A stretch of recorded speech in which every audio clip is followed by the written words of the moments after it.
хорошо, мне не доверять, как она есть шоколад, я тоже, может, хочу шоколад, блин. Задумала, блин, мне нужен шоколад. Я тоже хочу шоколад.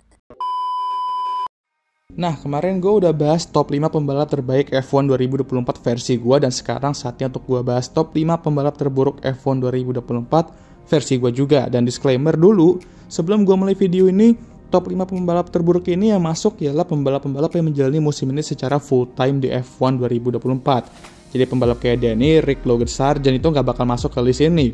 Jadi menjalani 95% musim inilah, mari kita sebut gitu ya.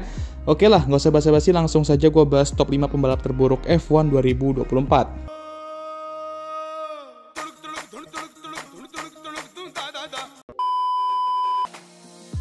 Oke, nggak ada honorable mention untuk list pembalap terburuk ini. Jadi langsung aja gue ke rank kelima pembalap terburuk F1 2024, dan itu jatuh ke Kevin Magnussen. Oke, sebenarnya K-Mag di pertengahan ke akhir musim ini tampil cukup oke. Tapi jujur ini bukan tahun terbersih ya kan. Kayak kena race ban dan memberikan tribute ke Lord Maldonado atau rekan tim lamanya dulu, itu Romain Grosjean mungkin. Dan ya, qualifying pun juga kalah main jauh dari Nico Hülkenberg, dan di race juga lebih jauh lagi bahkan ya. Walaupun dia keren sebenarnya, mau jadi tumbal ngerusak balapannya sendiri demi menahan pembalap rival lainnya agar Nico mampu dengan nyaman meraih poin-poin gede untuk Haas. Cuman ya, kena ban, kalah main jauh dari rekan timnya. Bukan tahun yang bersih, baik lagi. Tapi gue apresiasi apa yang dia sudah lakukan di Haas selama ini. Dan gue tuh selalu menganggap bahwa K-Mag tuh adalah Haas ya. Dan maka dari itu K-Mag dan Haas adalah Kevin Magnussen. Next kita ke rank 4, dan gue akan berikan ke Lance Stroll. Nah ini malah kebalikan dari K-Mag tadi. Awalnya tuh dia bagus, dan ini bukan karena mobil Aston Martin saat itu masih mayan lah ya, mobil kelima terbaik kalau nggak salah, tapi dia juga mampu mengimbangi Fernando Alonso baik di race dan qualifying. Sesuatu yang tidak terjadi selama mereka jadi rekan tim sebelumnya, apalagi di musim lalu. Tapi di awal dia mampu mengimbangi Nando, tapi sering berjalannya musim, Aston menurun jauh, dan Lance Stroll juga malah menurun dan kembali terbantai oleh Nando baik di qualifying ataupun race. Dia finish di belakang Nando tuh 4 posisi di P13 di standings, dan setelah Hungarian Grand Prix, dia sama sekali nggak mencetak poin lagi, dan ini benar-benar underwhelming lagi-lagi untuk Lance Stroll, dan membuat fans tuh frustasi karena ya, mau sejelek apa performanya ya, dia nggak bakal di-kick dari Aston Martin tentu saja. Dan kayaknya kita bisa lebih percaya MU bisa juara Liga Inggris duluan dibandingkan Lance Stroll kena kick dari Aston Martin. Ya begitulah, harus kuat-kuat dah kita menghadapi ini dalam beberapa tahun ke depan, dan siapa tahu dengan kedatangan Adrian Newey kita bisa lihat versi terbaik Lance Stroll yang selama ini kita tunggu-tunggu.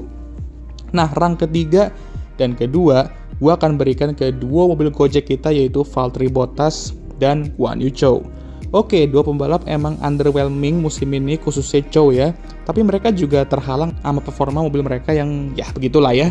Kita mulai dari Valtteri dulu nih, karena gue taruh dia di rank ketiga.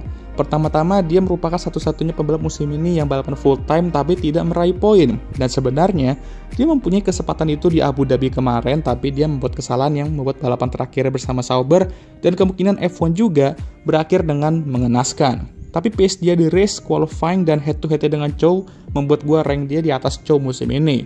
Karena kita tentu melihat performa keseluruhan, dan emang gak bisa dipungkiri kalau Valtteri tampil lebih bagus dari Zhou di musim ini.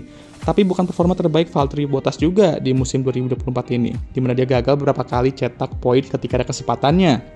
Dan ngomong soal cetak poin, Zhou melakukan hal itu, dan sebenarnya kalau bukan karena poin yang dia dapat di Qatar itu, gue bakal naruh dia jadi pembalap terburuk F1 2024. Tapi karena dia meraih poin itu dan 4 poin berharga untuk Sauber itu ya, yaitu menyelamatkan dia dari spot nomor 1 pembalap terburuk itu. Ya, nanti kita akan ke situ, tapi sabar dulu. Tapi di musim ketiganya, gue expect dia tuh dari titik mengimbangi Valtteri Bottas dan bahkan mengalahkannya. Oke lah, dia mengalahkan di standings, tapi secara keseluruhan, ya justru dia malah terdominasi ya kan. Tapi ya begitulah hidup kadang ya. Gue apresiasi dia mencetak poin untuk Sauber, dan gue harap dia bisa lah sebenarnya tetap berada di lingkungan F1 di tahun depan. Mungkin jadi reserve driver, entahlah di mana ya kan timnya. Biar sekalian tim itu dapat bonus social credit juga ya kan.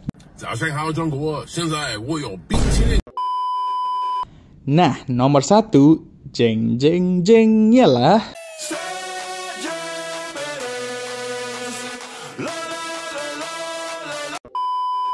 Sudah diduga bukan?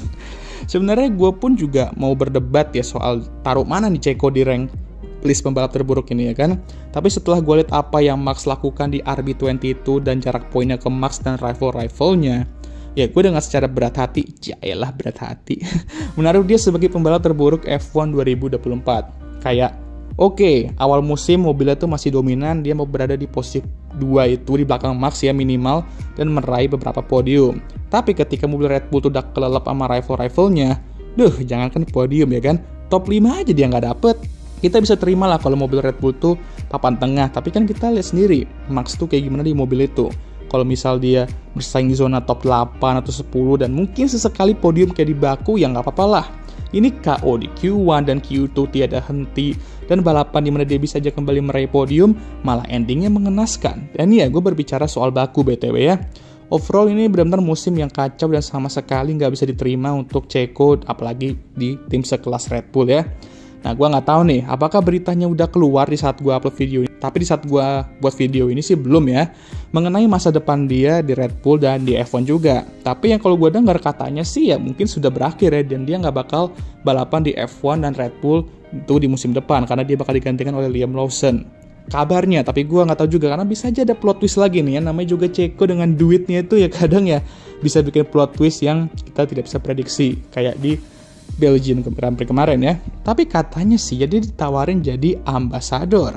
Iya, setidaknya harapan dia jadi sales Red Bull mungkin bisa mulai terwujud ya kan.